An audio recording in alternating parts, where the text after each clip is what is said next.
नमस्कार, आप सभी का एक बार फिर स्वागत है। आपके साथ मैं हूं प्रीति और आप देख रहे हैं इस वक्त हमारा खास कार्यक्रम नारी, जो हर हफ्ते प्रसारित होता है और तमाम उन मुद्दों पर हम चर्चा करते हैं जो महिलाओं से जुड़े होते हैं, महिलाओं से संबंधित होते हैं, या फिर उन तमाम विषयों को हम इसमें शामिल करते हैं जहां पर काम करने की दरकार होती है। तो चलिए आज इस प्रोग्राम की शुरुआत करते हैं, जिसका विषय खास तौर पर है बजट, जिसमें महिलाओं के लिए क्या कुछ खास रहा, उस पर हम तमाम मेहमानों से चर्चा करेंगे। मेहमानों से आपको मिलवाऊंगी, लेकिन उससे पहले देखते हैं ये रिपोर्ट। वित्त मंत्री निर्मला सीतारमण ने अपने पहले बजट में महिलाओं पर खास ध्यान दिया था। उन्होंने नारी तू नारायणी को सरकार का नया नारा भी बताया। वहीं इस बार भी यह बजट महिलाओं के लिए काफी खास रहा। महिलाओं की शिक्षा का स्तर बढ़ा। निर्मला सीतारमण ने बजट पेश करते हुए बेटी बचाओ बेटी पढ़ाओ अभियान के अच्छे नतीजों के बारे में बताया। उन्होंने कहा कि शिक्षा के क्षेत्र में पहले की तुलना में काफी वृद्धि दर्ज की गई है। प्राथमिक स्तर पर लड़कियों की संख्या 94.32% की वृद्धि हुई। इसके अलावा बच्चों को क्वालिटी एजुकेशन देने के लिए ऑनलाइन एजुकेशन को बढ़ावा देने की भी बात कही गई। मां बनने की उम्र में होगा बदलाव। पहले महिलाओं की शादी की उम्र को बढ़ाया गया था, वहीं इस बार सरकार लड़कियों की मां बनने की उम्र में बदलाव करने की तैयारी कर रही है। बजट के दौरान वित्त मंत्री निर्मला सीतारमण ने बताया कि इसके लिए टास्क फोर्स का गठन किया जाएगा, जो कि 6 महीने में इस विषय पर रिपोर्ट तैयार करेगा। महिला स्वास्थ्य पर रहा फोकस। बजट में वित्त मंत्री ने महिलाओं के स्वास्थ्य को ध्यान में रखते हुए 10 करोड़ परिवारों के न्यूट्रिशन की भी घोषणा की, ताकि महिलाओं को स्वास्थ्य से जुड़ी समस्याओं का सामना न करना पड़े। So in continuing with our government's commitment to welfare of women, this budget provides for about 28,600 crore for programs that are specific to women. Our Prime Minister launched a Poshan Abhiyan in 2017-18. More than 6 lakh Anganwadi workers are equipped with smartphones to upload the nutritional status of more than 10 crore households. महिला कार्यक्रम को मिला बड़ा budget. Budget 2020 में वित्त मंत्री निर्मला सीतारमण ने महिला संबंधित कार्यक्रमों के लिए 28,600 करोड़ रुपए की घोषणा की। ये बजट केवल महिलाओं पर आधारित विशिष्ट योजनाओं और कार्यक्रमों पर ही खर्च किया जा सकेगा। स्वयं सहायता समूह पर दिया ध्यान। बजट में महिलाओं के स्वयं सहायता समूह की योजना पर खास ध्यान दिया है। वित्त मंत्री निर्मला सीतारमण ने कहा है कि महिला स्वयं सहायता समूह योजना के जरिए ग्रामीण स्टोरेज को बढ़ावा दिया जाएगा। वह बीजों का संग्रहण करेंगी और गांव में किसानों को जरूरत पड़ने पर उन्हें बीज दे सकेंगी। महिलाओं को बजट से काफी उम्मीदें थी और वित्त मंत्री निर्मला सीतारमण ने महिलाओं से जुड़ी कई योजनाओं की घोषणा भी की। आइए जानते हैं ये बजट महिलाओं की उम्मीद पर कितना खरा उतरा। महिलाओं के लिए बजट की मुख्य बातें। बेटी बचाओ बेटी पढ़ाओ योजना के अच्छे परिणाम नजर आए। इस योजना के जरिए बाल अनुपात में भी बड़ा अंतर देखने को मिला। सरकारी विद्यालयों में लड़कों की अपेक्षा लड़कियों का दाखिला बढ़ा। 10 करोड़ परिवारों को पोषण की जानकारी दी जाएगी। महिलाओं की मां बनने की उम्र बढ़ाने को लेकर भी सरकार चर्चा कर रही है। 6 महीने के अंदर इसको लेकर टास्क फोर्स का गठन किया जाएगा, जो इससे संबंधित रिपोर्ट तैयार करेगा। दीनदयाल अंत्योदय योजना के तहत स्वयं सहायता समूह को बढ़ावा दिया जाएगा। महिला किसानों के लिए धान्य लक्ष्मी योजना की घोषणा की गई। इसके तहत बीज से जुड़ी योजनाओं से महिलाओं को जोड़ा जाएगा, जिससे ये महिलाएं किसान विलेज स्टोरेज को बढ़ावा दे सकेगी। महिलाओं के लिए चलाई जा रही योजनाओं के लिए 28,600 करोड़ रुपए का बजट खर्च रखा गया।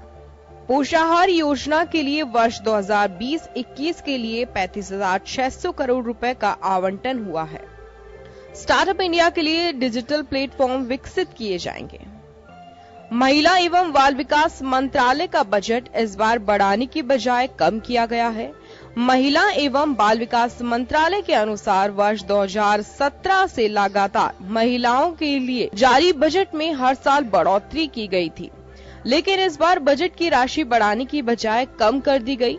अगर पिछले 3 साल के आंकड़ों पर नजर डालें तो महिलाओं के लिए जहां वर्ष 2017-18 में बजट राशि 20,396.36 करोड़ थी, तो वहीं वर्ष 2018-19 में 24,758.62 करोड़ हो गई और वर्ष 2019-20 में 29,164.90 करोड़ थी।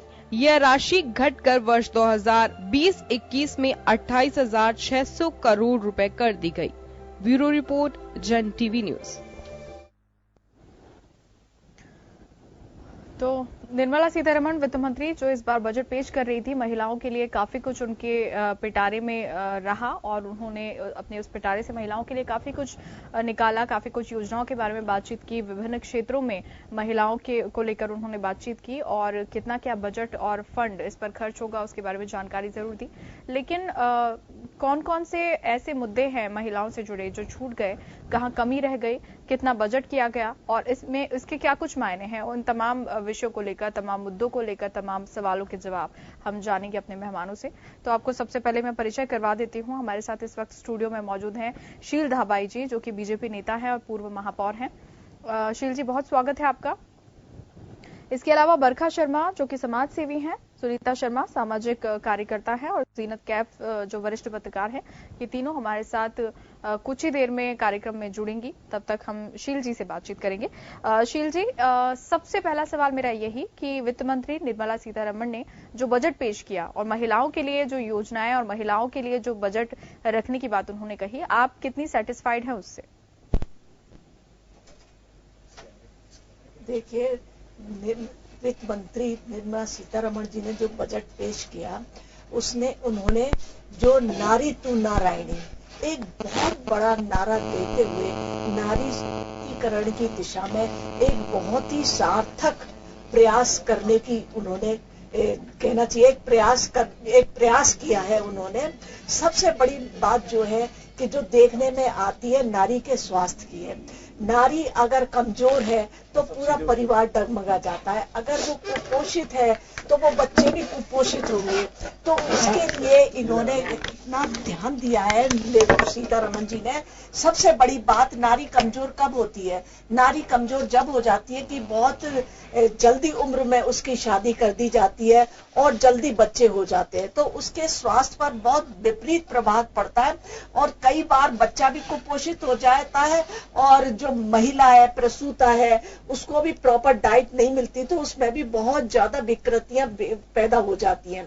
तो जो सीतारमण जी हैं, जो हमारी फाइनेंस मिनिस्टर है, उन्होंने कहा है कि हमारी सरकार की शादी की उम्र क्या हो और बच्चे पैदा करने की उम्र क्या हो, इस पर सरकार विचार कर रही है और 6 महीने के अंदर अंदर ये इस पर विचार करेगी कि क्या करना है। इसके लिए एक टास्क फोर्स गठित किया जाएगा जो इन सब चीजों के बारे में गहन अध्ययन करके वो ये एक रिपोर्ट प्रस्तुत करेगा।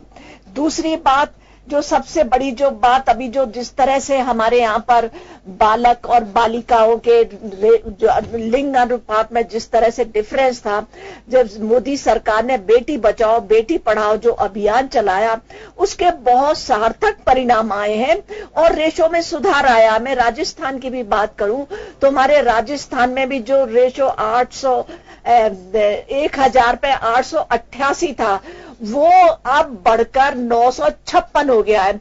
तो ये भी एक बहुत बड़ी सकारात्मक जो कहना चाहिए कि वो परिवर्तन आया है। दूसरी बात, उन्होंने जो महिलाओं को सशक्त करने के लिए 28,600 करोड़ रुपए का प्रावधान किया है, जिससे विभिन्न योजनाओं से महिलाओं को जोड़ा जा सके। और एक जो खास बात बजट की है वो ये है कि अब तक महिला किसानों पर किसी सरकार ने ध्यान नहीं दिया। ये भारतीय जनता पार्टी की पहली सरकार है जिनने महिला किसानों को हित में ध्यान रखते हुए उनको अलग से बजट एलोकेट किया है, जिसमें बीज से संबंधित जो भी योजनाएं चल रही हैं उनको महिलाओं से जोड़ा है। महिलाओं को पोषाहार जोड़ने के लिए अलग से बजट 35,000 करोड़ रुपए जो रखे हैं, इसमें 6 लाख आंगनबाड़ी जो महिलाएं हैं उनको स्मार्टफोन दिए गए हैं जो महिलाओं के स्वास्थ्य की जानकारी उनको देंगे। इसी तरह से उनको स्टार्टअप इंडिया के तहत डिजिटल प्लेटफॉर्म दिलाने का प्रयास किया गया है। और सबसे बड़ी बात जो है, जो शिक्षा, जो आज सबसे बड़ी आवश्यकता है, उसके लिए 99.46 करोड़ रुपए बजट रखे हैं। महिलाओं को शिक्षा बढ़ावा देने के लिए जो जिस तरह से सार्थक प्रयास उन्होंने किए हैं उसके परिणाम भी सामने आए हैं। आप देखिए कि जो सरकारी स्कूल हैं उनमें बालिकाओं का रेशियो 94 पॉइंट है दाखिले का, जबकि लड़कों का 87 है।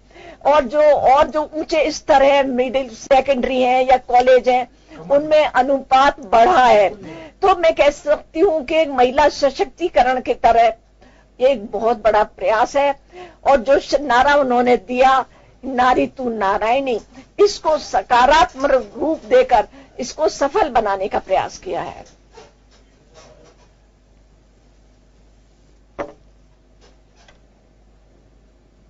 अब मैं जीनत कैफ जी के पास जाना चाहूंगी, जो हमारे साथ इस वक्त स्टूडियो में जुड़ चुकी है, वरिष्ठ पत्रकार। जीनत जी, स्वागत है आपका। आप कितनी सेटिस्फाइड हैं वित्त मंत्री द्वारा पेश किए गए इस बजट से, जो महिलाओं के लिए उन्होंने जो बजट रखा है और जिन जिन विषयों को लेकर उन्होंने अपनी बात रखी कि इन क्षेत्रों में जितना बजट रख रहे हैं, आप कितनी सेटिस्फाइड हैं इससे? देखिए, मैं तो बिल्कुल भी सेटिस्फाइड नहीं हूँ, क्योंकि सबसे पहले अगर हम आम जिंदगी गुजारने का सोचें तो गैस जो है वो बहुत ज्यादा महंगा हो गया है। तकरीबन पिछले महीने 780 रुपए का आया था, इस महीने आएगा तो फिर और 100 रुपए बढ़कर आएगा।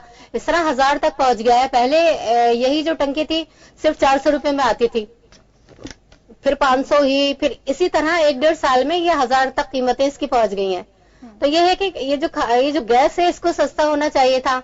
अब रही बात फोन की, कि फोन पर उनको अपनी हेल्थ, जैसे कि अभी मैम ने कहा कि उन्हें इसके बारे में जानकारी मिलेगी, फोन दिए गए हैं।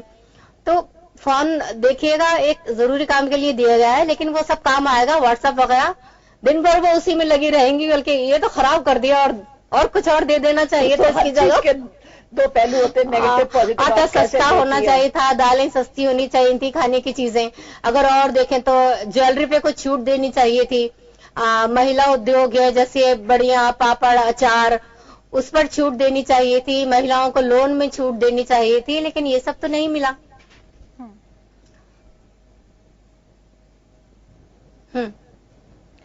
बिल्कुल। शील जी, जो सीधे तौर पर जो कहा जा रहा है, सवाल उठाए जा रहे हैं, बात तो बिल्कुल सही है, क्योंकि बेसिक जो जरूरतें होती हैं इंसान की, वो रोटी, कपड़ा और मकान की होती हैं। शील जी से मेरा यही सवाल है कि बहुत ही बड़ी चीजों पर तो ध्यान दिया गया है, लेकिन एक आम इंसान की जो बेसिक जरूरतें हैं उन्हें कहीं ना कहीं वित्त मंत्री ने नजरअंदाज कर दिया, ऐसा आपको नहीं लगता शील जी?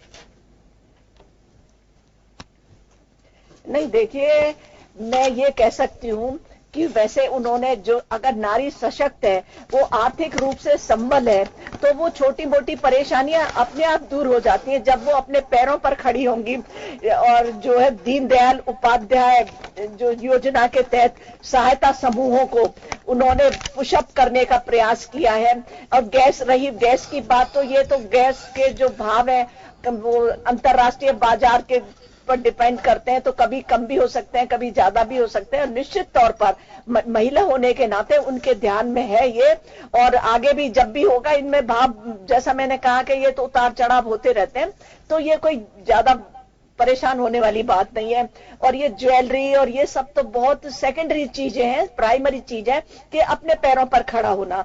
अगर महिला अपने पैरों पर खड़ी हो जाएगी, आज स्टार्टअप के लिए डिजिटल प्लेटफॉर्म बनाए गए हैं। आप कोई भी उद्योग शुरू करने के लिए मुद्रा लोन ले सकती हैं, और महिलाओं से जुड़ी बहुत सारी योजनाएं, जिसमें 28,600 करोड़ का बजट रखा है कि वो उन योजनाओं का लाभ उठा सके। बिल्कुल। शील जी, आपने जो बात कही उस पर मेरे 2 सवाल बनते हैं। पहला तो ये कि शिक्षा जरूरी है या वो बात वहां तक ठीक है, ज्वेलरी उतनी जरूरी नहीं है वो भी ठीक है, लेकिन रोटी और कपड़ा तो बहुत ज्यादा जरूरी है, ये बेसिक जरूरतें हैं, तो क्या वो इतनी इंपॉर्टेंट नहीं है? दूसरा मेरा सवाल ये है कि डिजिटल प्लेटफॉर्म अगर दे रहे हैं या उसके लिए बजट उन्होंने आवंटित किया है, तो डिजिटल प्लेटफॉर्म तक के लिए तो बजट आवंटित कर दिया है, और शिक्षा की बात करें तो बेसिक शिक्षा की यहाँ बात की जा रही है, लेकिन डिजिटल प्लेटफॉर्म पर काम करने लायक वहां पहुंचने तक जो जरूरी शिक्षा उन्हें दी जानी चाहिए महिलाओं को, उसकी बात नहीं कही गई है कहीं पर भी। नहीं, देखिए वैसे भी जो है निःशुल्क कैंप हर बार लगाए जाते हैं, निःशुल्क ट्रेनिंग दी जाती है महिलाओं को, रोजगार जो भी वो रोजगार करना चाहती हैं उनको निःशुल्क उनको ट्रेनिंग दी जाती है। और मैं समझती हूँ, चाहे आप देख लीजिए घर में अभी एक पापड़ बनाने की बात करी, लघु उद्योग जिसमें जो आते हैं उन सब के लिए स्वयं सहायता समूह को वो फंडिंग इसीलिए की जा रही है कि आप वहां पर ट्रेनिंग लीजिए और अपना खुद का व्यापार शुरू करिए। तो मैं समझती हूँ कि सबसे पहले बड़ी बात है कि आर्थिक रूप से, इकोनॉमिक रूप से उनका स्वतंत्र होना, अपने पैरों पर खड़ा होना, और उनका प्रयास यह है कि अगर नारी स्वस्थ रहेगी, नारी पढ़ेगी, तभी इस देश का विकास हो पाएगा। बिल्कुल। योगेंद्र शर्मा जी भी हमारे साथ इस वक्त जुड़ चुके हैं स्टूडियो में, न्यूज कोऑर्डिनेटर। योगेंद्र जी, आपसे मैं जानना चाहूंगी कि अभी जो बातें हो रही थी, शील जी ने अपनी बात रखी, साथ ही साथ जीनत जी भी कह रही थी, बेसिक चीजों पर उन्होंने जोर दिया है। आपको क्या लगता है, आप कितने सेटिस्फाइड हैं जो वित्त मंत्री ने बजट पेश किया है, और खासतौर से महिलाओं के लिए जो आवंटन हुआ है? देखिए प्रीति, दो बातें मैं कहना चाहूंगा यहाँ पे। एक तो सबसे बड़ी बात यह है कि हम किसी भी स्थिति को देख करके उससे उम्मीदें बना लेते हैं। जैसे अभी वित्त मंत्री निर्मला सीतारमण जी हैं, निश्चित रूप से पढ़ी लिखी महिलाएं हैं, बहुत उनका जो रक्षा मंत्री रहते हुए भी अच्छा कार्यकाल उनका रहा, तो एक उम्मीद ये थी कि महिलाओं के लिए शायद बजट काफी कुछ हद तक समर्पित रहेगा। लेकिन मैं क्लियर करना चाहूंगा कि देखिए वर्तमान जो सिनेरियो पिछले कुछ वर्षों से, मैं ये नहीं करा कि आज ही का, फाइनेंस मिनिस्टर इंडिपेंडेंटली बहुत ज्यादा कुछ नहीं कर सकता। सरकार का अपना एक एजेंडा होता है, वह चाहता है कि किस तबके को कितना हमें बजट एलोकेट करना है, और यहाँ पे भी बजट चाहे कोई भी हो, वर्तमान सरकार का 26,800 का बजट हो या पूर्ववर्ती बजट हो, समय के साथ में बजट की लिमिट बढ़ जाती है। लेकिन सबसे बड़ी जो बात है, किसी भी बजट में, किसी भी स्कीम में, एजुकेशन और उसकी मॉनिटरिंग, अगर आपने किसी भी उसको ठीक से लागू कर दिया और उसकी मॉनिटरिंग होनी चाहिए, इससे यह होगा कि हाँ बिल्कुल सही धरातल पे वो चीजें हो पा रही हैं कि नहीं हो पा रही। इस देश में जब आर्थिक दौर से दुनिया गुजर रही है, मुझे लगता है कि स्वयं सहायता समूह के जरिए महिलाओं को छोटे छोटे कुटीर उद्योग, अभी कुछ दिन पहले जैसे ध्यान होगा आपको कि रूमा देवी जिनको पुरस्कार भी मिले अभी कई, और अभी शायद फरवरी में या मार्च में वो जा भी रही हैं ऑक्सफोर्ड यूनिवर्सिटी अभी। तो ये कुछ ऐसे इश्यूज हैं कि महिलाएं खुद कर सकती हैं, उन्हें एक प्लेटफॉर्म मिलना चाहिए कि आप ये कर सकते हैं, लेकिन उसका मार्केट कहाँ होगा।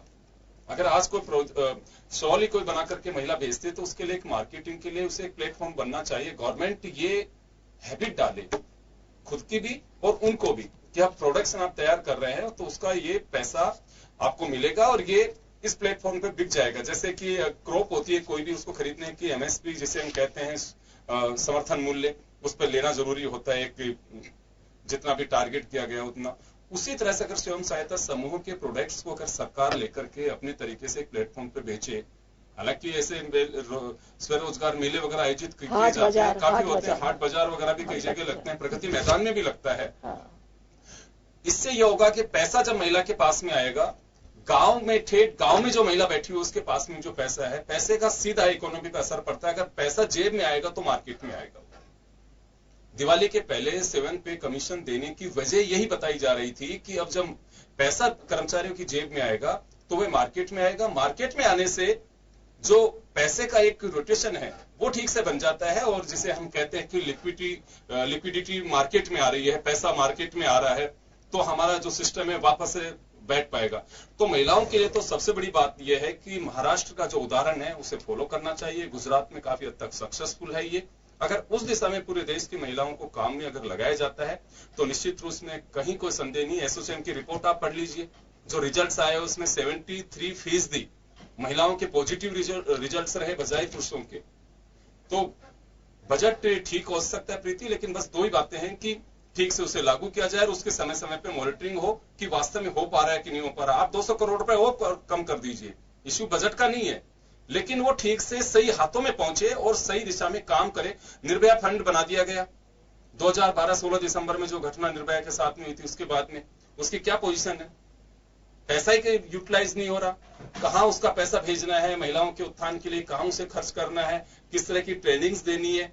गाइडलाइन बनने के बावजूद अगर पैसा काम नहीं आ रहा तो ऐसे घोषणा और बजट एलोकेट करने का कोई फायदा नहीं है। बिल्कुल, आपकी बात काफी हद तक बिल्कुल सही भी है, लेकिन कई सारी ऐसी भी चीजें हैं जो इसमें शामिल नहीं की गई हैं। जैसे शील जी, मैं आपसे ये सवाल इसलिए करना चाहूंगी क्योंकि आप उनकी पक्ष से ये बात जरूर रख रही हैं कि कौन कौन से पॉजिटिव पॉइंट्स हैं जो वित्त मंत्री ने बजट रखा है, लेकिन कुछ कमियां भी हैं। जैसे अगर मां बनने की उम्र में बदलाव की बात कही गई है, लेकिन प्रसूताओं के स्वास्थ्य को लेकर यहां कोई बात नहीं की गई। अगर महिला स्वास्थ्य पर हम अगर गौर करें तो कई बार ऐसा होता है कि सरकारी अस्पतालों में बहुत ही अच्छी सुविधाएं स्वास्थ्य को लेकर नहीं दी गई है और सबसे ज्यादा असर प्रसूताओं पर पड़ता है, तो उनके लिए किसी तरह की कोई बात नहीं की गई है। और जैसा मैं आपको एजुकेशन की बात कर रही थी, बेसिक एजुकेशन से शुरुआत हुई है, डिजिटल प्लेटफॉर्म तक लाने की बात कर रहे हैं, लेकिन डिजिटल प्लेटफॉर्म पर वो काम करें, जो स्किल डेवलपमेंट की अगर बात है उस पर किसी तरह की खर्च या बजट की बात नहीं की गई है। तो ये दो पॉइंट ऐसे हैं जो मुझे कमियां नजर आती है। क्या आपको भी इसमें कुछ कमियां नजर आती हैं?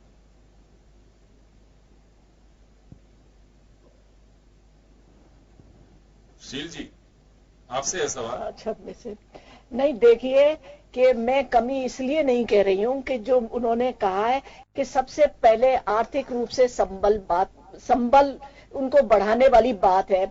अभी आप डिजिटल प्लेटफॉर्म की बात कर रही थी, तो मैं आपको ये स्पष्ट कर दूं कि जो है स्किल डेवलपमेंट के तहत जितने भी इंस्टीट्यूट चल रहे हैं वो महिलाओं को निशुल्क प्रशिक्षण देते हैं। इसके साथ में ये भी होता है कि आपको जो अपना जो स्टार्ट करने के लिए जो अपना पैसे की जरूरत होती है वो भी वहां से उस उद्योग भवन की तरफ से उनको दिलाया जाता है। और साथ में ही जब आप कोई प्रोडक्ट तैयार करते हैं तो उसको सरकार खरीदती भी है और उसको मार्केट भी उपलब्ध कराती है। और महिलाओं ने जिस तरह से काम करके दिखाया है, अगर महिलाएं सबसे बड़ी बात यह है कि अगर सबसे पहले जो उन्होंने बेसिक जो चोट की है वो ये है कि उन्होंने शिक्षा पे सबसे ज्यादा बजट भी एलोकेट किया है और शिक्षा पर बहुत ज्यादा ध्यान दिया है। शिक्षा में टेक्निकल एजुकेशन भी इसमें शामिल है। अगर वो डॉक्टर बनती हैं, इंजीनियर बनती हैं, तो ये भी अपने आप में बहुत बड़ी महिलाओं के लिए उपलब्धि मानी जाएगी। अभी बात हो रही कि गैस की, ठीक है गैस बढ़ी है, लेकिन आपने देखा कि कितने गैस के कनेक्शन निःशुल्क दिए हैं, आवास महिलाओं के लिए दिए हैं। और जो मैं अभी किसान महिलाओं की जो बात कर रही थी उसमें सबसे बड़ा धान्य जो योजना के तहत में उनको किस तरह से एक तरह की प्रकार की ट्रेनिंग है कि आपको कौन से बीज बोने हैं, आपकी सॉइल कैसी होगी, आपका मार्केट मंडी में किस तरह से कांटेक्ट करना होगा, ये सारी बातों की उसमें ट्रेनिंग दी जाती है। तो मैं समझती हूं कि ये स्टैंड अप होने के लिए ये एक सार्थक प्रयास है।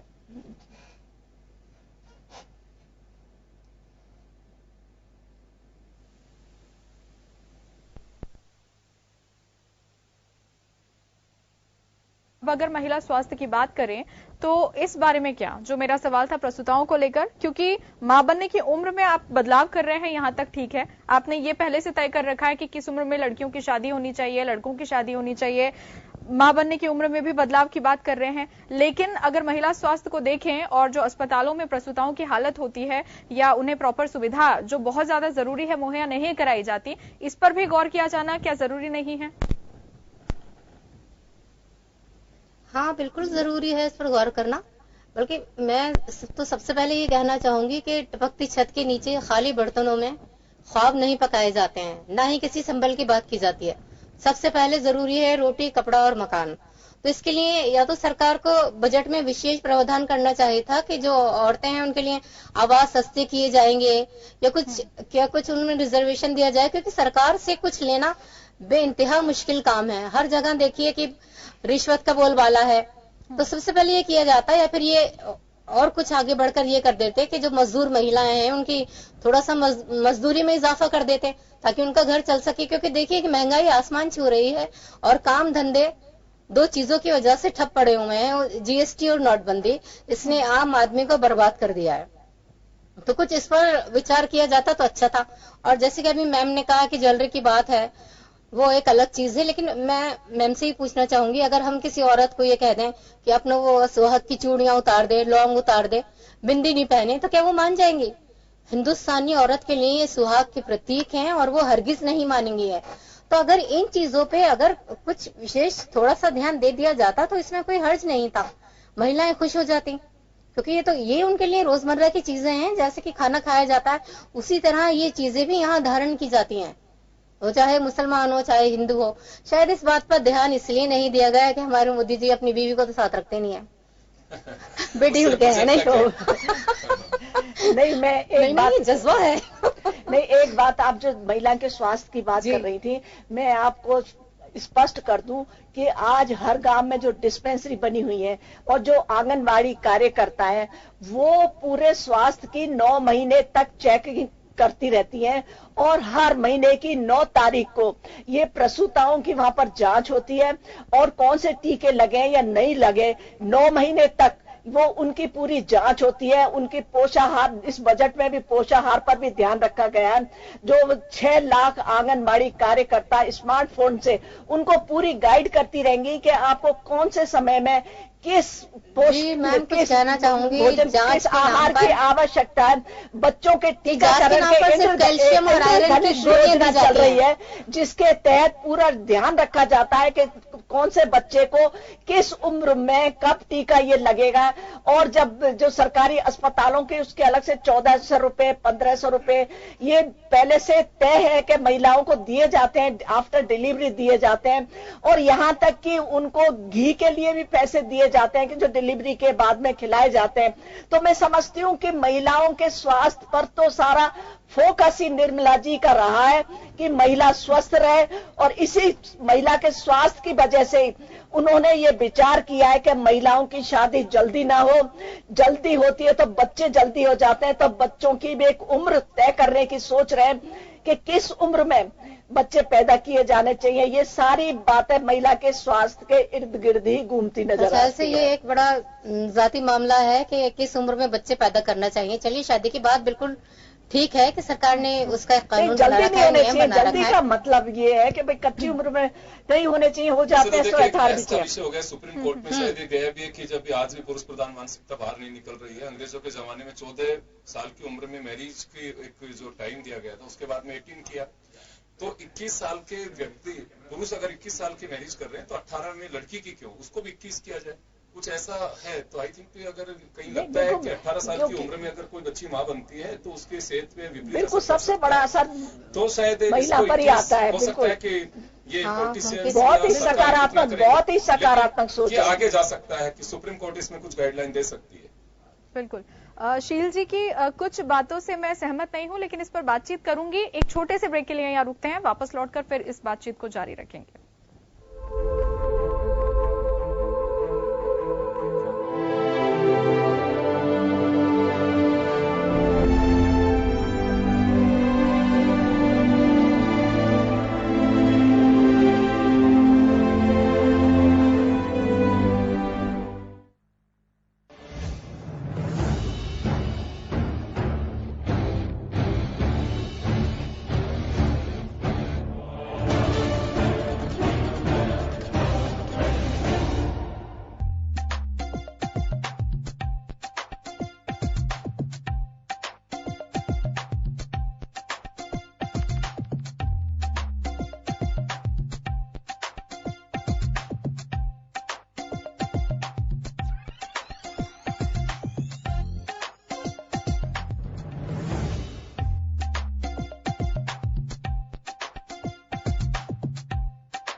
जो कभी बताती है सच तो कभी कराती है एहसास।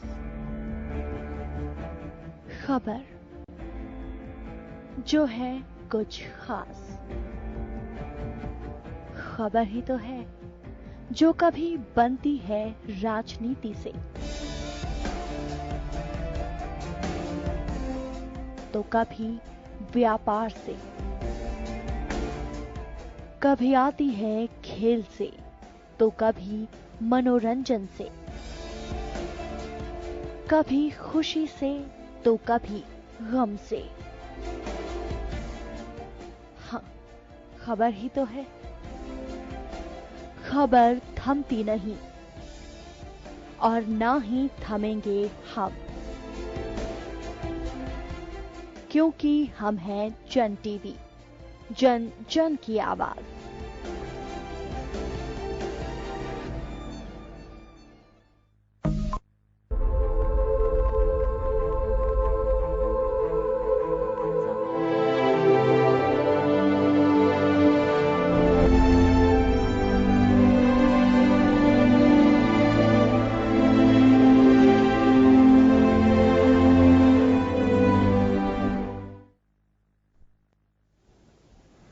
ब्रेक के बाद एक बार फिर आपका स्वागत है हमारे खास कार्यक्रम नारी में, जिसमें हम आज बात कर रहे हैं बजट को लेकर जो वित्त मंत्री निर्मला सीतारमण ने पेश किया है और महिलाओं के लिए क्या कुछ खास रहा है और क्या कमियां रही हैं, उस पर हम चर्चा कर रहे हैं। जाने से पहले शील जी से मेरी बात चल रही थी और बात हो रही थी महिला स्वास्थ्य को लेकर। शील जी, जैसा आप बता रही थी कि आंगनबाड़ी कार्यकर्ता या आशा कार्यकर्ता हैं, हर चीज का ध्यान रखा जाता है, यहाँ तक कि वैक्सीनेशन तक का, और तमाम चीजों को पर फोकस होता है कि कहीं कोई चूक इसमें न हो। लेकिन मेरा आपसे सवाल यह है कि इसके बावजूद अगर सरकारी अस्पतालों में महिलाओं की स्थिति दयनीय है, उन्हें प्रॉपर सुविधाएं नहीं मिल पा रही हैं, इतना सब होने के बावजूद तो कहीं ना कहीं बजट में उसे बढ़ाने की जरूरत थी, कहीं तो कोई कमी है जिसे पूरा करने की हमें जरूरत थी। देखिए, अगर मैं राजस्थान की बात करूं तो राजस्थान की तो अस्पतालों की स्थिति बिल्कुल ठीक नहीं है। महिलाएं जो है उनको स्ट्रेचर भी नहीं मिलता है, पैसे देके परिवार वाले स्ट्रेचर पर महिलाओं को लेकर आते हैं। और जहां तक गांवों की बात करूं तो अगर गांवों में कोई कैजुअलिटी हो जाए तो वहां पर एम्बुलेंस या तो पहुंचती नहीं है, पहुंचती है तो वहां इतने गड्ढे और इतनी मुश्किल से जाके पहुंचते हैं। बिल्कुल, तो निश्चित तौर पर मैं इस बात से सहमत हूं कि महिलाओं जी बिल्कुल इन्हीं पॉइंट्स को मैं खुद भी उठाना चाह रही थी जो अभी आप समझ पाए हैं। हाँ, तो बिल्कुल महिलाओं के लिए जो सुविधाएं दी जानी चाहिए, बिल्कुल भी अस्पतालों की स्थिति ठीक नहीं है, साफ सफाई बिल्कुल नहीं है। और सबसे बड़ी बात जो आज जो निकल कर आ रही है वो है कि महिलाएं हॉस्पिटल में भी सुरक्षित नहीं हैं। वहां पर भी उनके साथ में गाए बजाए सुनने को मिलता है कि अश्लील हरकत की गई, और इससे ज्यादा भी बहुत ऐसे केस हो चुके हैं जो बहुत ही शर्मनाक हैं। मैं दवाइयों की बात करूं तो दवाइयां पूरी नहीं मिल रही। भामाशाह योजना के आप देख लीजिए, वो सारी जी अभी बजट आ रहा है 20 तारीख को राजस्थान का, हम डिस्कस करेंगे। हम देखिए क्या है कि मूल मुद्दे से हट करके बहुत सॉफ्ट कॉर्नर है कि महिलाओं के साथ छेड़छाड़, महिलाओं के साथ रेप हो गया, महिलाओं के साथ मारपीट हो गई। हम मुद्दे पे आए हैं, एटलीस्ट अगर कहीं कोई कमी है या जो बजट है इसको किस तरह से यूटिलाइज किया जा सकता है, हम इस डिबेट के माध्यम से एक मैसेज दे सके कि आप इस तरह से यूटिलाइज कर सकते हैं इसे। आप स्वयं सहायता समूह क्या न्यूट्रिशन की जो बात 10 करोड़ महिलाओं की है, निश्चित रूप से आज भी आवश्यकता है। महिलाओं में हीमोग्लोबिन की कमी है, वो जब प्रसूता होते हैं तो खान पान आज किस तरह का मिल पाता है, नहीं मिल पाता है। इश्यू ये है, हम कभी भी कहीं पे भी जब जाएंगे तो ये बहुत सॉफ्ट कॉर्नर है कि साहब हॉस्पिटल में छेड़छाड़, बस में छेड़छाड़, महिला के साथ में, बच्चों के साथ में रेप हो रहा है। तो ये बजट से आई थिंक इसका कोई वो नहीं है। महिला सुरक्षा का इश्यू है, निर्भया फंड बनाया है, कानून बहुत सख्त किया हुआ है, लेकिन लागू क्यों नहीं हो रहा है? चिंता का विषय तो ये होना चाहिए हमारा। अगर हम एक दूसरे पे अगर उंगलियां उठाते रहेंगे तो हम देखिए 3 उंगलियां अभी भी मेरी तरफ है, तो ये नहीं भूलना चाहिए। हमें जाना चाहिए इस मुद्दे पे कि वास्तव में हमारा जो एजेंडा है वह भी यही है कि मैक्सिमम लोगों तक महिला सशक्तिकरण का एक मैसेज जा सके हमारे प्रोग्राम के माध्यम से कि आपका जो बजट आया, इस बजट के माध्यम से कैसे महिलाओं को लाभ मिल सकता है। कहीं जैसे प्रीति ने आपसे सवाल किया कि ये चूक रही है तो इसे दुरुस्त कैसे किया जा सकता है।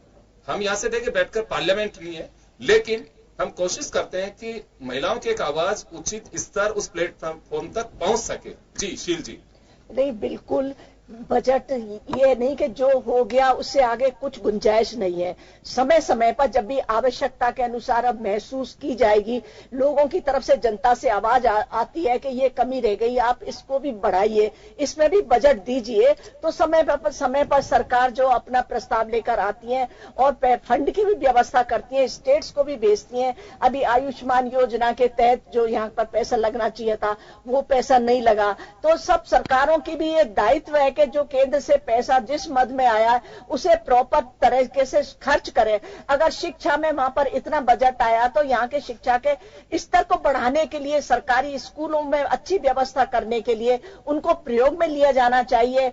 और किसी भी राजनीति, महिलाओं को किसी भी तरह की राजनीति से दूर रख करके उनके हितों पर ध्यान दिया जाना चाहिए, उनके आर्थिक संबलता पर ध्यान दिया जाना चाहिए, उनकी शिक्षा पर और स्वास्थ्य पर ध्यान दिया जाना चाहिए। बिल्कुल। चलिए, अब हमारे साथ स्टूडियो में एक और मेहमान जुड़ चुके हैं, सुनीता चौधरी जी, जो कि सामाजिक कार्यकर्ता हैं। सुनीता जी, बहुत स्वागत है आपका।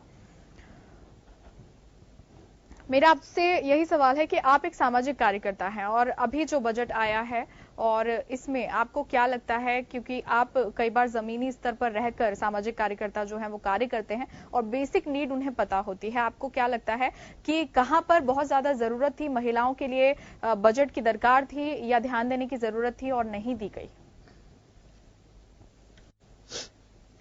जी बिल्कुल, जो बजट आया है उसमें महिलाओं के लिए कुछ नहीं है, क्योंकि हम तो सब लोग सब किचन से संबंधित रखती है। महिलाओं को ज्यादातर किचन से संबंधित अपने राशन से, अपने सिलेंडर से, अपने जो भी बच्चों से लेके और बड़ों तक सारा किचन में जुड़ा हुआ होता है और उस किचन में कुछ नहीं है।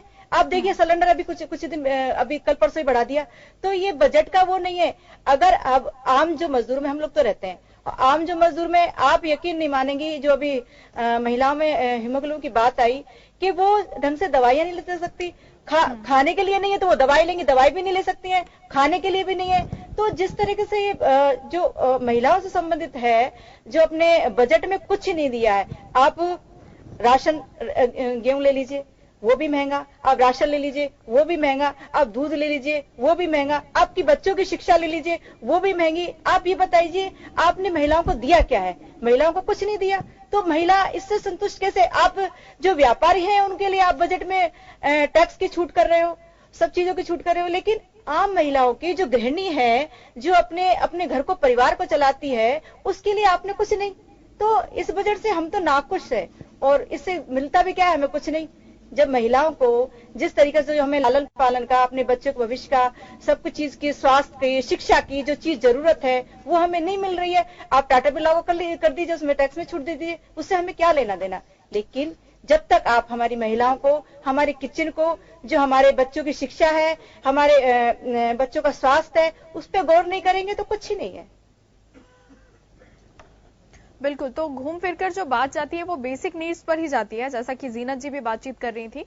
योगेंद्र जी, आपको क्या लगता है, क्योंकि एक आम इंसान के लिए रोटी, कपड़ा, मकान या बेसिक नीड की जरूरत होती है। हम बात कर रहे हैं पोषाहार को लेकर, हम बात कर रहे हैं बड़े लेवल पर, अगर शिक्षा की बात करें या संबल योजना की बात करें या महिला सशक्तिकरण की बात करें, वहां पर तो प्रॉपर तरीके से बजट का वितरण किया जा रहा है। लेकिन इस बार वाकई में कुछ अगर कमी नजर आई है तो किचन से जुड़ी या फिर जो बेसिक नीड है महिलाओं से जुड़ी, वो कहीं ना कहीं कम है। तो अगर हम बाकी महिलाओं से भी अगर बाहर निकलकर भी बातचीत करते हैं तो महिलाओं का पहला फोकस होता है किचन, और अगर वहां के लिए बजट कुछ नहीं आया है तो उनके लिए सबसे बड़ी शिकायत यही होती है कि इस बार बजट में कुछ खास नहीं दिया सरकार ने।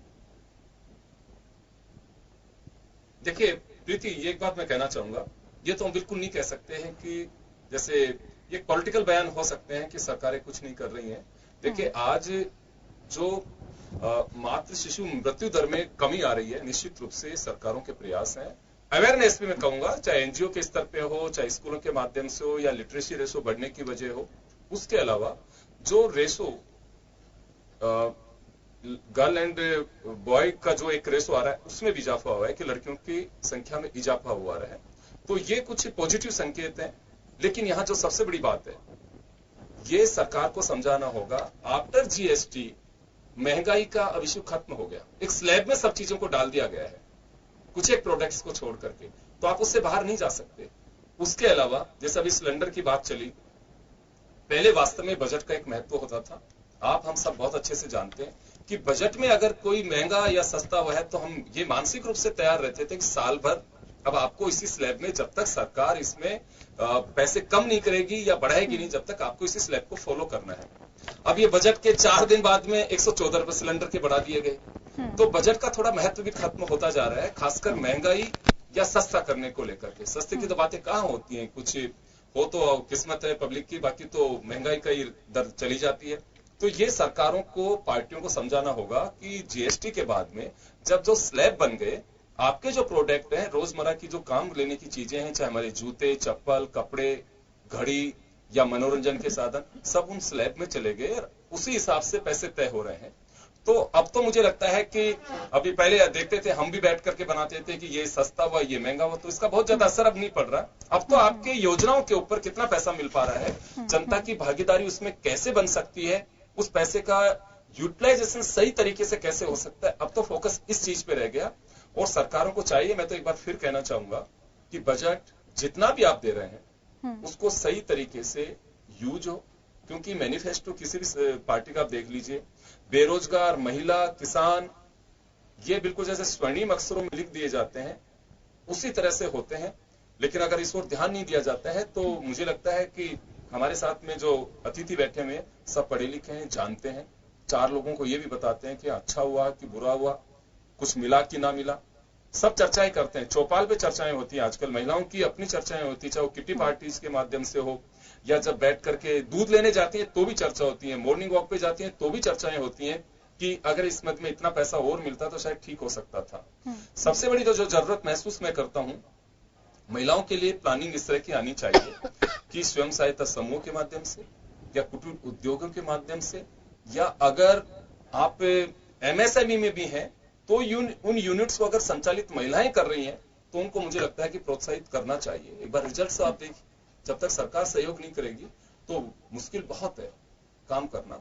और उसके लिए एक प्लेटफॉर्म ऐसा भी कि किस प्रोडक्ट का यूज कहां पे हो सकता है, मार्केट कितना है। ऐसा नहीं हो कि फैक्ट्री बना दी हमने किसी चीज, उसका मार्केट ही नहीं है। तो ये कुछ ऐसी चीजें हैं, अगर ये होगा तो मैं फिर रिपीट करना चाहूंगा, महिला के पास में पैसा होता है तो उसकी दिशा कुछ अलग होती है, वो पैसे खर्च अलग अलग अवसर पे करती है। तो इस ओर अगर सरकार ध्यान देती है तो मुझे लगता है ठीक है, ऐसा कोई कोलैबोरेशन करिए कि स्टेट और यूनियन गवर्नमेंट उनका एक रेशो हो, 50% गवर्नमेंट दे रही है या 60% दे रही है केंद्र सरकार, 40% अगर स्टेट गवर्नमेंट देती है कि महिलाओं के लिए अगर इस तरह की योजना हम लेके आ रहे हैं, आप जमीन दीजिए, बिजली में ये रखिए, अगर कोई उद्योग लगाती है या अपने छोटे कोई पारंपरिक उद्योग उसको अगर आगे बढ़ा के लेके जाती है तो हम सहयोग कर सकते हैं। अंदाजा लगाइए कि बाड़मेर की रुमा देवी जिसका मैं जिक्र कर रहा था, 22,000 महिलाओं को अगर वो अपने स्वयं सहायता समूह में जोड़ करके सबको आत्मनिर्भर बना सकती हैं तो मुझे लगता है कि मुश्किल कुछ नहीं है, प्लेटफॉर्म मिलना चाहिए, महिलाएं बहुत कुछ कर सकती हैं। बिल्कुल, जीनत जी के पास जाना चाहूंगी एक पत्रकार होने के नाते। जो जीनत जी आपका नजरिया, अब अगर हम बात करें, अभी तक हम महिलाओं को लेकर बात कर रहे थे इस बजट में, अगर हम ओवरऑल इसकी अगर बात करते हैं तो एक चीज अभी योगेंद्र जी ने कही कि इस बार वाकई में इस चीज को लेकर हाहाकार नहीं बचा कि वो चीज बहुत महंगी हो गई है या ये चीज सस्ती हो गई है। तो इसे आप किस तरीके से देखेंगे कि क्या एक बैलेंस बजट इसे कहा जाए? मेरे ख्याल से तो बैलेंस बजट नहीं है, और हाहाकार का ये है कि अभी महिलाएं दूसरी चीजों में लगी हुई है। अभी जैसे ये जो नए कानून है इनको लेकर बहुत सारी महिलाएं वो शाहीन बाग जो बनाए गए हैं उनमें व्यस्त हैं, और बच्चों के एग्जाम चल रहे हैं, फाइनल एग्जाम चल रहे हैं बच्चों के, जी उनमें बिजी हैं। अब मेरे सामने जैसे फिलहाल अभी 2 मुद्दे हैं कि मुझे यहाँ से घर जाना है, तो पहला तो ये कि मैं हिफाजत से पहुंच जाऊं, है ना, सुरक्षा कानून की बात। और दूसरी ये है कि मेरे जहन में ये चल रहा है कि शाम को खाने में क्या बनाना है। तो ये मटर देखिए 40 रुपए किलो, आलू 20 रुपए किलो, प्याज 60 रुपए किलो, अब क्या बनाएंगे यार। मतलब ये तो आम चीजें हैं, ये तो सस्ती होनी ही चाहिए थी, खुशी इसी से मिलती है। और अब जहाँ तक महिलाओं की स्वास्थ्य की बात है तो ये कि मैंने खुद ने डिस्पेंसरीज में जाकर देखा है, वहां सिर्फ कैल्शियम और आयरन की दवाएं दी जाती हैं, प्रॉपर चेकअप भी नहीं किया जाता है। और बच्चों को टीके लगाने की बात है तो घंटों घंटों लाइन में लगना पड़ता है। तो उससे बेहतर ये समझती हैं वो कि और कभी कभी तो इन्फेक्टेड सुइयां होती हैं वो लगा दी जाती हैं कि चलो भाई प्राइवेट से ही करा लो अब, क्योंकि सरकारी काम कराना बेहद मुश्किल। बिल्कुल। शील जी, कहीं ना कहीं आखिर में ये कहना पड़ सकता है कि ये जो बजट है कहीं ना कहीं महिलाओं का जो गृहिणियों का जो बजट है वो इस बजट से जरूर बिगड़ गया है। क्या इस बात से आप सहमत होंगी? क्योंकि जैसा कि अभी जीनत जी ने कहा कि सब्जियां महंगी हो रही है तो बनाएंगे क्या, खाएंगे क्या, और बात वही बेसिक नीड की है, तो इसे क्या इस तरीके से देखा जा सके? क्योंकि जब भी बजट आता है तो सबसे पहले बात करते हैं गृहिणी की, क्योंकि वो एक घर संभालती है और कई तरह के खर्च होते हैं जो उसके हाथ में होते हैं। तो यहाँ पर वही मैंने जो युगेन जी को कहा कि अगर हम किसी गृहिणी के से जाकर अगर बातचीत करेंगे तो वो यही कहेगी कि हमारे हिसाब का बजट नहीं है, कहीं ना कहीं चीजें महंगी हो रही हैं तो हमारा बजट गड़बड़ा रहा है। तो इस बात से तो इनकार नहीं किया जा सकता कि गृहिणियों का या महिलाओं का जो बजट है वो कहीं ना कहीं गड़बड़ हुआ है। देखिए, जिस तरह से महंगाई में स्टेबिलिटी नहीं होती, जब फसल बम्पर हो जाती है तो महंगाई कम हो जाती है, जब सब्जियों का सीजन आता है बम्पर सब्जियां आ जाती हैं तो कम हो जाती हैं। अभी प्याज की बहुत शॉर्टेज हुई, वो निश्चित तौर पर मैं मानती हूँ कि इससे बहनों को भी परेशानी हुई और जो लोग जिनकी डेली प्याज जिनके खाने में बनता है उनको भी परेशानी हुई, लेकिन सॉल्यूशन निकाला, उसको भी बाहर से प्याज मंगाई और उसके दाम को कम करने की कोशिश की। तो आज कहीं भी स्टेबिलिटी नहीं है कि आज जो भाव है वो कल भी यही रहेंगे, आज कम हो सकता है कल भी बढ़ जाए। अंतर्राष्ट्रीय मार्केट में भी आप देखिए जिस तरह से उतार चढ़ाव आता है, तो निश्चित तौर पर इसका महंगाई दर पर इसका प्रभाव पड़ता है। मैं योगेन जी की बात से सहमत हूँ, इन्होंने सही कहा कि बजट में कुछ भी हो सकता है, लेकिन आने वाले समय की गारंटी नहीं है कि जो महंगाई है वो उतनी रहेगी या बढ़ जाएगी। तो ये सब वेरिएशन चलता रहता है। तो एक बिल्कुल इस तरह से भी हमें हताश नहीं होना चाहिए कि पार्ट टाइम थोड़ी सी उतार चढ़ाव होते हैं तो वो नॉर्मल भी आ जाते हैं। बिल्कुल। और जाते जाते सुनीता जी से भी मैं यही पूछना चाहूंगी कि आपको लगता है कि कहीं ना कहीं घर का बजट गड़बड़ाया है इस बजट के चक्कर में? जी बिल्कुल गड़बड़ा रहा है घर का बजट। तो अब आप देख लिए कि जब अब सिलेंडर ही देख लो कितना महंगा हो गया। जहां 280 का सिलेंडर आया करता था, मैंने जब लिया करती थी सिलेंडर को 280 में आ जाया करता था, लेकिन सरकार ने कहा हम सब्सिडी देंगे। तो सब्सिडी भी लोगों को मिलती है कि नहीं मिलती ये भी नहीं पता, कि मिलेगी कि नहीं मिलेगी ये भी नहीं पता, फिर कितनी आएगी ये भी नहीं पता। तो उस बजट तो सबसे ज्यादा महिलाओं का ही गड़बड़ा रहा है। आप अभी प्याज की बात कीजिए, टाटा बल्ला उसको स्टॉक में कर लेते हैं और महिलाओं को भारी पड़ती है। जब मंत्री संतरी फिर ये कहते हैं कि हम तो प्याज हम खाते ही नहीं है। भाई आप नहीं खाते लेकिन औरों को, जबकि सरकार एक प्रजा की जिम्मेदारी लेनी चाहिए। सरकार एक राजा है और हम जो प्रजा है उनकी संतान की जैसे है।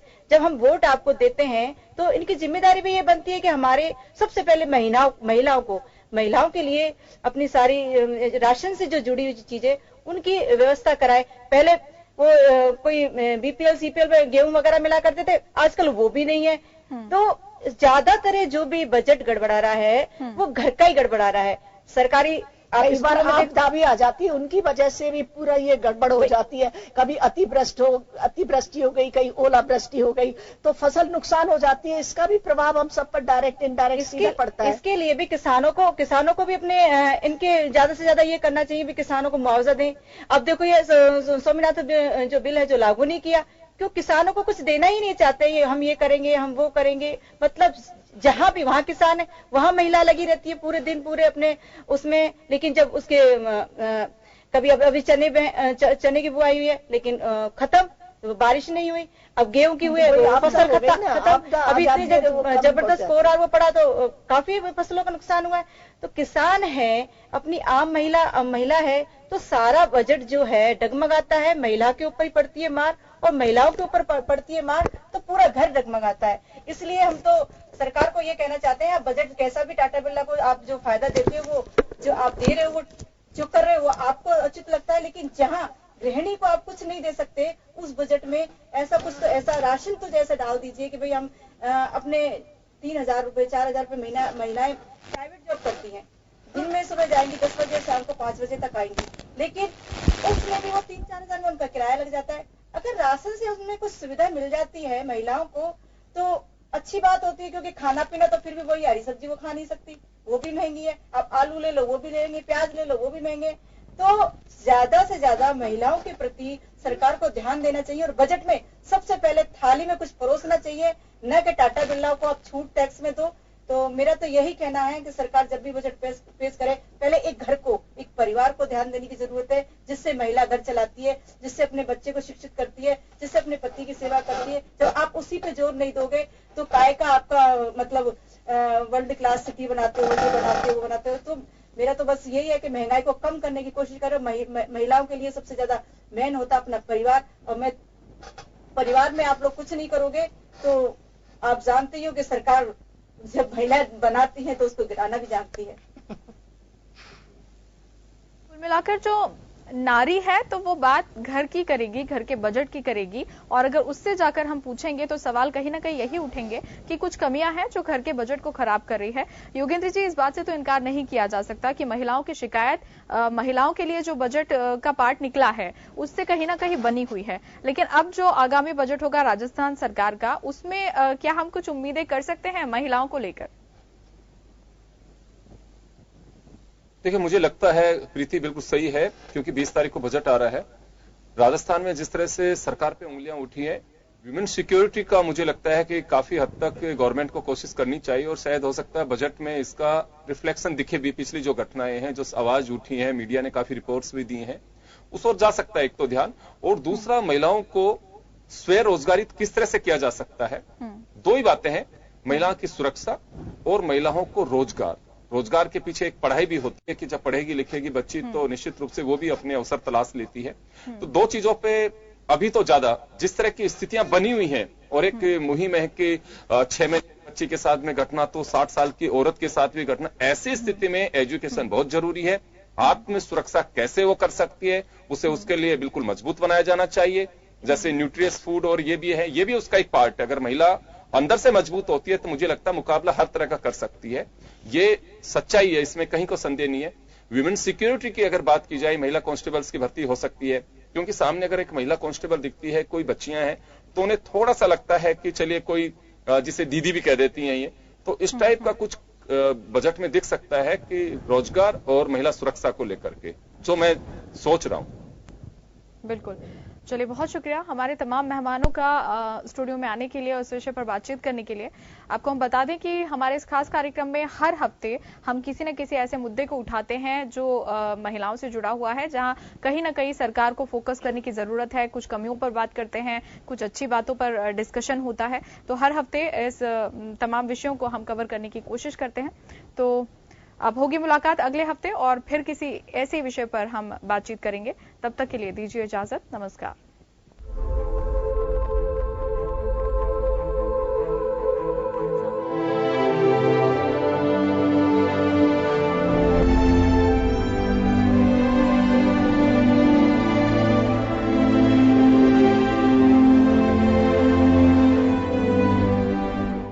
जन टीवी की लेटेस्ट अपडेट पाने के लिए हमारे चैनल को जरूर सब्सक्राइब करें और नोटिफिकेशन पाने के लिए बेल आइकॉन दबाएं।